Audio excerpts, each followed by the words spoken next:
भन्दा 15 वर्ष अगाडि यो मेरो पेसा थियो। मैले यो काम गर्थेँ है, यो प्लास्टर गर्ने घर सम्बन्धी काम गर्थेँ। हेर्नु फर्स्ट अफ अल त मैले घोडा हाल्न लागेको छु। काट्दै यति काट्दै ल अब बन्द गरेछ मेरो 1 2 भन यो यसरी मसला हाल्नुपर्छ है। अब काट्दै कर्नीले हानिसकेपछि त्यो सिमेन्टलाई यस्तो गरेर मिलाउनु पर्छ है। बन्द गरिदियो। अब हामीले यो कर्नीले चाहिँ रुचाइसकेपछि हामीले यो फन्टीले यसरी गर्दा सजिलो हुन्छ है।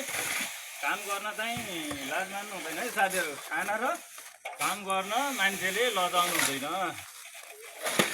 आज म मेरो दिदीको घरमा थोरै प्लास्टर गर्न लागेको अवस्था छ।